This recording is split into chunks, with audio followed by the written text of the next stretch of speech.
Welcome to World of Africa on WION World is One. I'm Eric Njoka. This week, we highlight a woman in South Africa who, in her 80s and considered the only aging speaker of an ancient language called Nu, is fighting to preserve that language and culture. We will tell you her story shortly, so stay with us. We begin in West Africa, where 1 month's battle with the courts has kick-started a rocky election season in Senegal. The person in question here is the country's opposition leader, Ousmane Sonko, who has been handed a 6-month suspended sentence in an appeal of a defamation case that could jeopardize his run for president next year. Sonko is, however, very defiant and optimistic of beating the current president, Macky Sall. The country is on the edge. Many do not want the confusion in the nation to play out when the most important day in their calendar approaches. Here now is a report from Dakar. Hundreds of Senegalese opposition supporters and civil society activists gathered at a square in the capital, Dakar, to protest the potential third-term bid by the West African nation's president, Macky Sall. Senegal has been shaken by violent protests over a host of issues, including fears by opposition parties that Sall may seek a third term in office. We came here to liberate Senegal, to tell Macky Sall that he has to stop his dictatorial path. He only has to release the political prisoners. We are fed up. We don't want him anymore. We tell him enough. He only has to leave our Senegal. We want peace. We don't want problems with anyone. We came to answer the call of the F24 coalition. We have 3 principles to fight. Say no to the third candidacy of Macky Sall, demand the release of political prisoners, and ask Macky Sall to stop eliminating his opponents who want to participate in elections. This is our fight, and we are motivated to go all the way. 61-year-old Sall came to power in 2012 and won re-election in 2019. Senegal's new constitution, adopted in 2016, limits presidential terms to 2 5-year mandates. Sall has not confirmed or denied his plans to run. He, however, did mention in early March that he could technically run because the new constitution resets the clock on his number of mandates, an argument that has been used by other presidents in the region to run and secure third terms. The opposition has also accused Sall's government of using the judicial machinery to target potential challengers, including leading opposition firebrand 48-year-old Ousmane Sonko, who was placed 3rd in the 2019 presidential election. The government has denied the opposition's accusations. Sonko, in fact, initiated calls for his supporters to take to the streets following a recent court ruling that threatens his candidacy in upcoming presidential elections. He maintains he is still in the race. This is no longer justice, it is judicial banditry. And this is why I have decided, still within the framework of my campaign of civic disobedience, to no longer collaborate with this justice. Sonko had received a 2-month suspended sentence and a hefty fine in March for defaming the country's tourism minister, with a Dakar appeals court upholding the fine and increasing the suspended term to 6 months, potentially making him ineligible for the vote. Sonko is also facing trial later this month for alleged rape and death threats over a complaint filed by an employee at a beauty salon where he went for a massage. He says he is the victim of a government plot to scupper his candidacy. The government's decision and action against Sonko have caused sporadic unrest in Dakar and elsewhere. Today more than ever, Ousmane Sonko is a candidate for the presidential election of 2024. And as I have always said, apart from the divine will, there is no creature on earth that can prevent me from being a candidate in this election. Senegal is traditionally a beacon of stability in troubled West Africa, but in recent years has been buffeted by turbulence that has at times turned deadly. The presidential party accuses the opposition of seeking to paralyze the country and of drumming up anger on the streets in a bid to escape justice. Political tensions have also been stoked by Sall's refusal to rule out running for a 3rd term as president, a move opponents say would be unconstitutional. The country is set to go to the polls on February 24th, 2024. Bureau Report, WION World is One.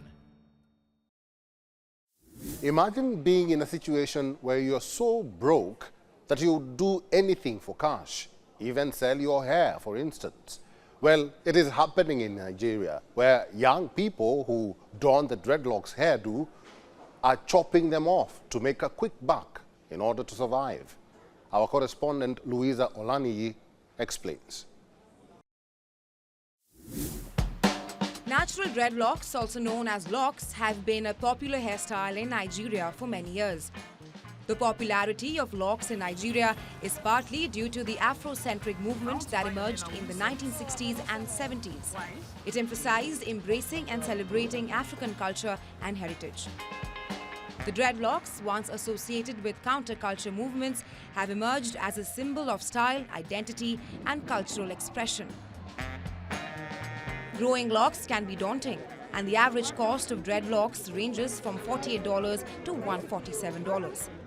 The cost can even be higher, as many professional locticians charge by the hour, and various factors such as hair length, hair density, and desired style can greatly affect the final cost. This has led some lovers of the naturally groomed locks to part with huge sums of money to ready-made sellers, who groom and sell dreads for survival, turning it into a side hustle. Some Nigerians therefore differ on their choice. I can't sell my dread for any other person because some people don't even know how to use it. So they don't know use of dread, they don't treat it, and some people just do dread and leave it like that because nothing. But for me, I can't sell my dread. Dread needs 100% attention, 100% care. Use good products and get a perfect and good hairstylist. It took me 2 years to do this, and I spend 10K every month to maintain it. And if I want to say it, I'll say it like 75 because it's not really long. Dreadlocks are more than just a hairstyle. They're a symbol of strength, resilience, and cultural identity. While for some it's simply fashion, to others it's a side hustle, as the demand for naturally groomed locks is on the rise, especially in a city like Lagos. From Lagos, Nigeria, Louisa Olaniyi, WION World is One. In northern Tanzania, recurring drought in recent years has put pressure on communities who make their livelihoods by keeping cattle. A group of Maasai women have turned to producing honey from beehives in the forest to generate additional income. This has ensured their children's future and is helping to regenerate the forest around their hives. Here's a report from Arusha. In a clearing in northern Tanzania, Maria Shinini and a group of fellow Maasai beekeepers generate the smoke needed to calm the bees and safely gather the honey from 76 hives on a communal plot on the outskirts of the Monduli district of the Arusha region. I have benefited a lot from beekeeping. I bought 5 goats which are producing milk for us. I have also bought a bed and educated my children. This year my plan is to build a house.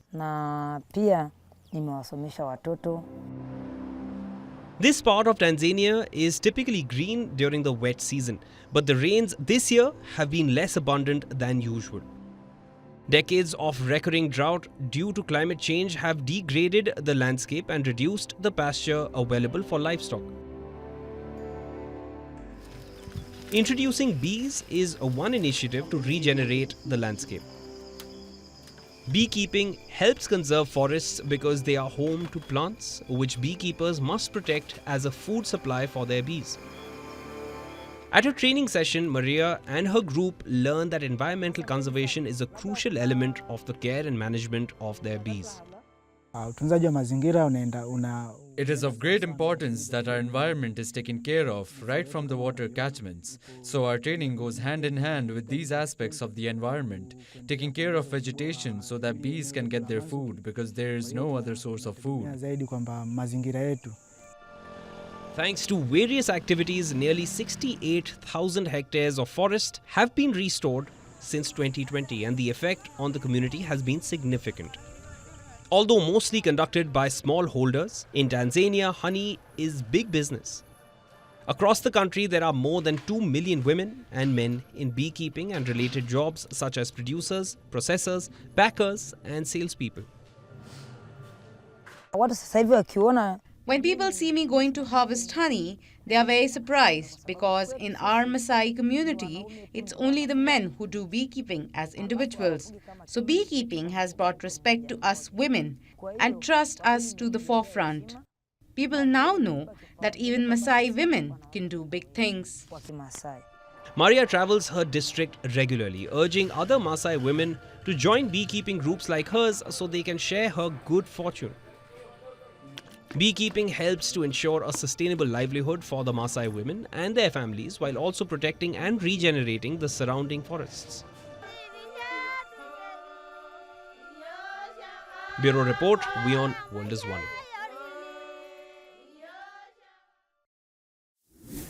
Let's head to South Africa now. For half a century, the click-rich language called Nu, once spoken by the hunter-gatherers of the Northern Cape and today known as San or Bushmen, was almost forgotten.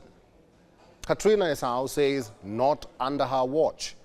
She has set out on a mission in her 80s to save her beloved ancient mother tongue from extinction. Listen now to her story.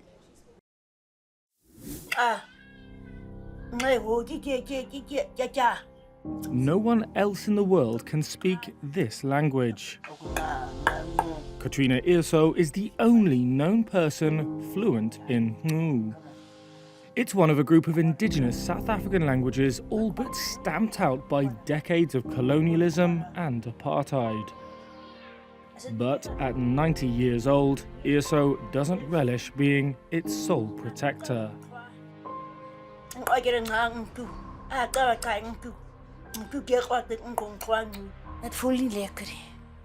It doesn't feel good. It doesn't feel good. You talk, you walk, you know, you talk, you miss. You miss someone who can just sit with you and speak Nu with you. Nu was spoken by one of many hunter-gatherer groups that populated southern Africa before the arrival of European colonizers. These indigenous people spoke dozens of languages in the San family, many of which have gone extinct. As a child, Esau says, people mocked Nu as an ugly language. We became ashamed when we were young girls, and we stopped speaking the language. Instead, she spoke Afrikaans, the language promoted by South Africa's white minority rulers. Later in life, she realized the importance of preserving her mother tongue. She started teaching Nu to local children and opened a school with her granddaughter and language activist Claudia Snyman. But the school property was vandalized during the global health crisis and now lies abandoned. You lose everything. Your identity, your heritage, your entire existence, so to speak. Because what is a nation without a language? What is a person without language? Snyman says her grandmother's health has been poor recently, and she fears that if Esau dies, her work to protect the language will have been in vain. Esau has 2 living sisters, but they do not speak Nu. She does not know anyone else who does, save for the family members and children to whom she's taught a few words and phrases. At a recent ceremony at the University of Cape Town, she was awarded an honorary doctorate for the work she is doing to preserve the language and culture. I love my language. I love the Nu language a lot. And because of that reason, I don't want it to die.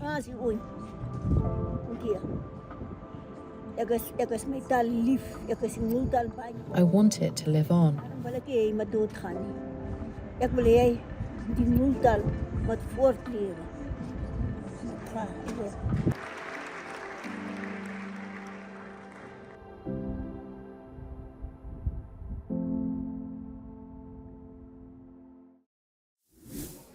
The mention of the term breakdancing, what comes to mind? A dance move associated with early age of hip-hop culture, right? What if we told you that breaking or breakdance has been featured in the 2024 Paris Olympics as a new competitive sport, and young African enthusiasts are more than elated and are now anticipating to go and show their prowess on the floors of the Games. Here's a report from Rabat, Morocco. This is Rabat city in Morocco. Thousands throng the theatre Mohammed V to register and participate in a unique competition, dancing. And it's not just your ordinary boogie moves, it's breakdance. Hundreds of groups come from various countries across the continent. Many of the competitors here are eyeing the Paris 2024 inaugural Olympic breaking competition. It is the first event to be organized on the African continent. So, it is a chance for us to be able to participate in this kind of event. Personally, I have already been able to take part in other national events. Because I also work in France. So it's true that this has developed, and I'm also trying to develop the African part in my country, which is the Ivory Coast. The competition is organized under the aegis of the World Dance Sport Federation and brings together dancers from all over Africa. Already Moroccan duo El Mamouni and Billy became first athletes to qualify in Olympic breaking. El Mamouni defeated South Africa's Midian Leah to take the women's title at the inaugural African Championship before Billy edged out compatriot Tawfiq for the men's crown and a historic berth at Paris 2024. This is my first time in Morocco. I'm very excited to be here. I've been on the WDSF journey for the last 3 years. I've won my nationals twice. I went to Seoul to compete. I just come back from Japan. So this is a really big one for me. And yeah, I'm hoping to bring it home. Hundreds of breakers, referred to as B-girls and B-boys, hit the dance floor battling it out in elimination rounds, hoping to make it to the finals. To me, dancers from different countries is already something good. Because there's Angola, there is Ivory Coast, there is Morocco, Algeria and Nigeria. So we meet here. We are united. It also allows us to get to know each other as dancers, and it creates a union between us for the community. So for me, it is a pleasure to be here. Breaking is an urban dance style that originated in the Bronx borough of New York during the 1970s as a part of hip-hop culture. At Olympic Games Paris 2024, breaking will make its debut, while other sports will feature revised formats and disciplines. This new Olympic sporting event will add more style to the Games by welcoming 16 B-boys and 16 B-girls to La Concorde following the successful addition of urban sports like sport climbing, skateboarding and BMX freestyle to the Olympic program of Tokyo 2020 2 years ago. Bureau Report, WION World is One. Let's return to Nigeria. Nearly $2 million has been spent on a state-of-the-art mini stadium in Kebbi State to give young, budding soccer players the chance to develop their skills and play inside the stadium. Watch. Welcome to Kebbi State in northwestern Nigeria. From up above, you can spot a lush green rectangular-shaped piece of land. It's actually a mini football pitch, located in an area called Birnin, built by FIFA, the world football governing body. Very, very vital, because Nigeria is one of the places where football is almost a religion. So any effort to develop that will be a good gesture from FIFA. And the FIFA understand that situation and decided to allocate resources for this kind of projects, citing the one that was done in Abuja some few years ago as an example, as a pilot. The $1.19 million project was undertaken by the Nigerian Football Federation and supported by the FIFA Forward program. The pitch provides children in Kebbi State with the chance to develop their football skills and play inside a stadium. Kebbi State has the largest number of amateur football teams in the northwestern region, making the facility an essential resource for nurturing local talent. Well, my priority is going to be basically to improve some of my infrastructure And then I'm also looking forward to see how I can come up with a hostel that I can be keeping some of these young talent that we're trying to develop, because it takes me a lot to spend a lot of money taking the young kids to hotels and rest of it. So apart from that, to see how we can get them a good training pitches that they can exhibit their talent for us to exploit out of it. That is what we are trying to do with the next cycle of our FIFA Powered. The FIFA-funded facility will not only provide a platform for the development of local talent, but also inspire young football enthusiasts across the nation to dream big and strive for excellence in the game. FIFA's investment in Nigeria's football not only elevates its status, but also highlights the country's progress and reputation on the international stage. The program aims to nurture football talent in Nigeria and enable players to reach their full potential to contribute to the nation's overall football prowess. Bureau Report, WION World is One.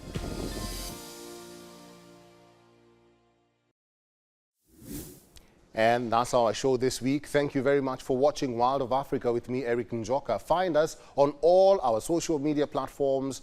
Your feedback is highly appreciated. And until next week, it is goodbye from me.